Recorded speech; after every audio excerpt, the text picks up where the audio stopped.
All right. My name is Taylor Rayleigh, and this is my persuasive speech of why you want the authentic Nintendo cartridges versus the reproductions. I'm going to let my audience introduce themselves. Hello, I'm April. I'm here to be persuaded. Hi, my name is Amber, and I'm here to be the same. Hello, my name is Ed. I'm here to be persuaded as well. All right, so I am here to persuade you why you want to get the authentic versus the reproduction product. The authentic, you'll never go wrong with. It'll have all the bells and whistles, what you ever known throughout your childhood. Even if it isn't your cup of tea, it's not what you grew up with, it'll always hold an investment value, and I'm here to explain why. In many of these reproductions, they're faulty in many ways. You open them up and they don't look right. They're not built right. This battery shouldn't come out like this. You don't want to pay top dollar for something that isn't top dollar and it's not authentic. You'll see there is putty in here that's not supposed to be in there. It's not made out of copper on the reading chip down here, and the battery falls out, and it obviously is made from some off-brand company. A big reason why you want these is because they'll always have the authentic quality, and even if the batteries in these are dead, they still hold a great value.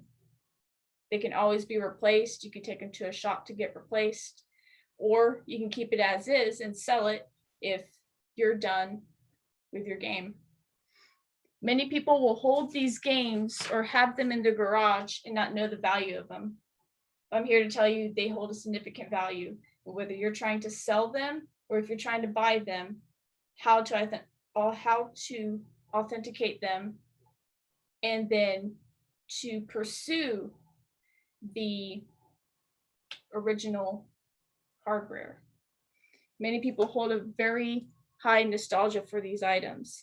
Some of these will not require you to open them to authenticate them, such as these Game Boy Color cartridges. You can see a lot of the chip in there, the hardware, the battery.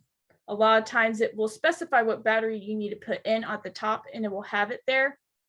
In this one, there's nothing telling you, and it's the same with a lot of these reproductions. They won't have that high level of detail. These will, and the most important thing to find on these chips is the Nintendo logo in there, and to verify that it's in the correct font. There's only one font for Nintendo, and it never changes. So that's a good way of authenticating it.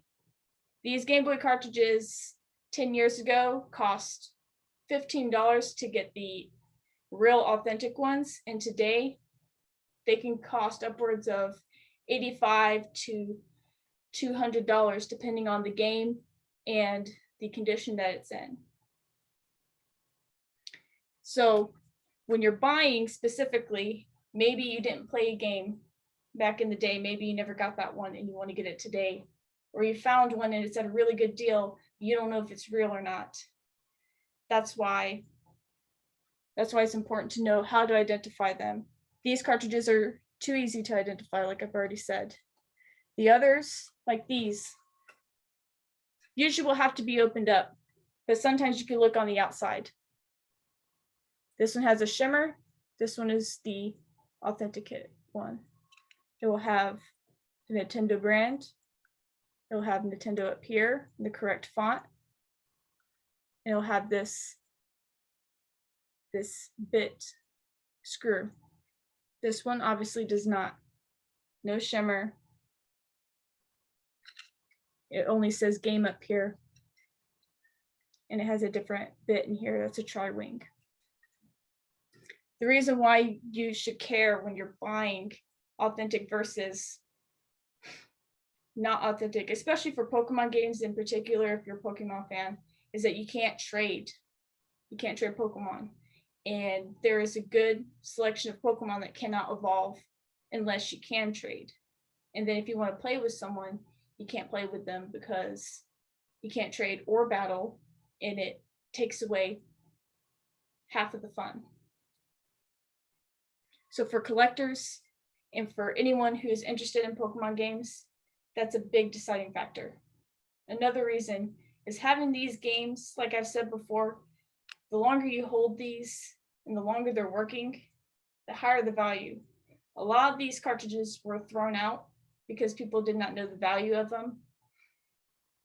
And now they regret it because they could have made some money, or maybe they want to go back on the childhood and play it again, or they realized it could have been easily fixed nowadays.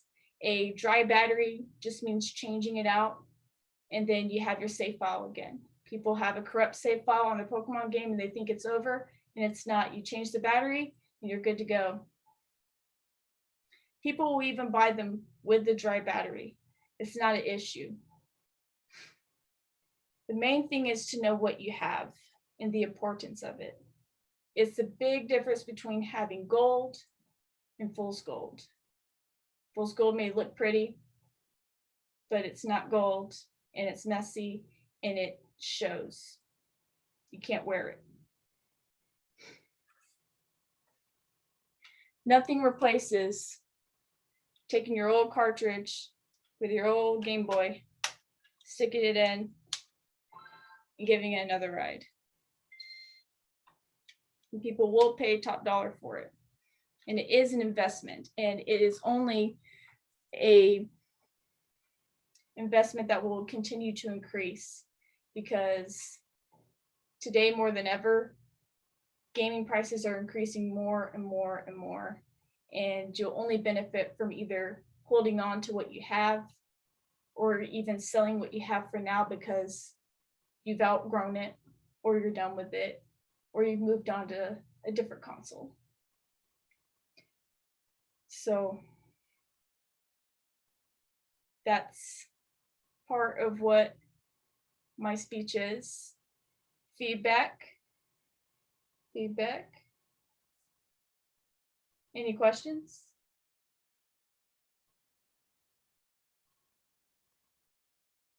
No one here has had a console before that they've held dear to their heart. Because if you haven't held it dear to your heart and you have it in your storage, please, if not for yourself, for the rest of the community that hold these dear to their heart, games are an art, and it is something that we have to work together to preserve. Authenticate what you have to get the most dollar that you can out of it. Don't get ripped off when you're buying from others, because they will sell it like it's the real thing. They'll take a cartridge like this and they'll say, Game Boy Pokemon Gold, and they won't specify reproduction or not. And you may pay top dollar for something that wasn't even worth it. A reproduction costs $15. This one online, $70. This one online, $85. This is $15 10 years ago. And Pokemon Emerald, if I could find that sucker. That one is worth $180. A game that was worth maybe at its most $50 to $60 is now worth $180. It's more than doubled its value today. So even if you don't want these games, or you know someone who has these games and is looking to pass them on to new owners, please let them know. Keep yourself informed. If you're going to buy things, make sure that they're authentic, because nothing can replace the real thing, and help the gaming community preserve the original hardware that is out in the world, because you can't reproduce the original. Thank you.